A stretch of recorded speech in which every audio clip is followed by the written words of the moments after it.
Folks, I say this all the time. I'm going to say it again. You cannot make this stuff up. I mean, honestly, the writers of Ocean 11 can't make this stuff up. I am going to put on the screen a screenshot for you of a news article that I just read, and it is mind-boggling. It really isn't. Actually, when you think about it, it's something on par for the course, right? I mean, it really is.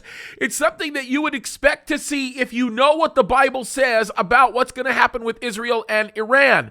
But nonetheless, it's still pretty amazing. Look at this article. This article is unbelievable. The title of the article, let me switch my location here. The title of the article is Iran's enriched uranium stockpiles 16 times higher than the limit set by nuclear deal. And let me just continue to read the first paragraph of this. It says, Iran has also failed to explain traces of uranium found at several undeclared sites.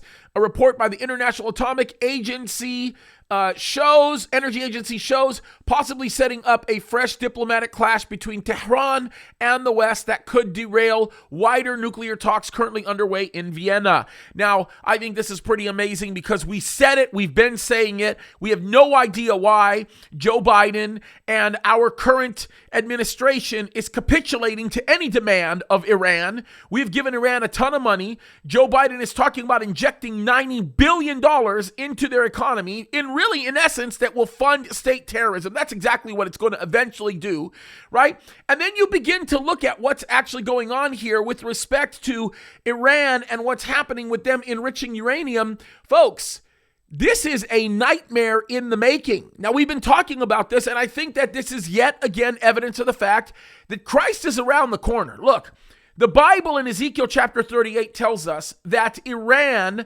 with several other nations, actually Russia with several other nations, one of them namedly being Iran, is going to invade Israel. Now, they're going to invade Israel while Israel is in a time of economic prosperity, which I also believe translates into security.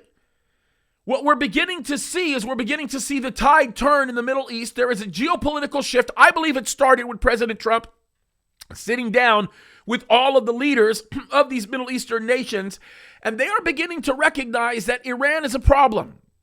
Even though they have traditionally been against Israel, they are beginning to recognize that Iran is a much bigger problem than Israel ever will be, and that is why they are beginning to, in droves, stand united with Israel. Now, this makes a lot of sense. We've been watching Saudi Arabia give the nod to many other Gulf states and regions to be able to work normalization agreements with Israel. I think it'll be a matter of time before Saudi Arabia actually gets involved to do the same thing. Ironically, they're going to be the ones that are going to object to the attack of Ezekiel chapter 38. But I think eventually what people are going to do is they're going to look at what's going on right now in Iran and they're going to say, this is a problem. We're not friends with them. And they're going to make an alliance with Israel. Now, Israel, I believe in my heart of hearts, is going to grow economically. They're going to become more stable than they ever have been in the past. And as God continues to bless them, as they begin to develop more and more natural resources, I think Russia, Turkey, Iran, right? All of these other nations that are surrounding Israel are going to seek to attack Israel because they want what Israel has. I think that's what the Bible tells us. And by the way, it's very interesting because it would appear as though Russia has a good relationship with Israel at this point. It's very interesting. And by the way, if Iran becomes the enemy of everybody that's in the region, you have a real potential for Iran to get on their knees and say, okay, Israel, let's have some kind of a reasonable relationship. It doesn't have to be a perfect relationship, but let's have some kind of a reasonable relationship, and it might set us up even more for the things that we read in Ezekiel 38.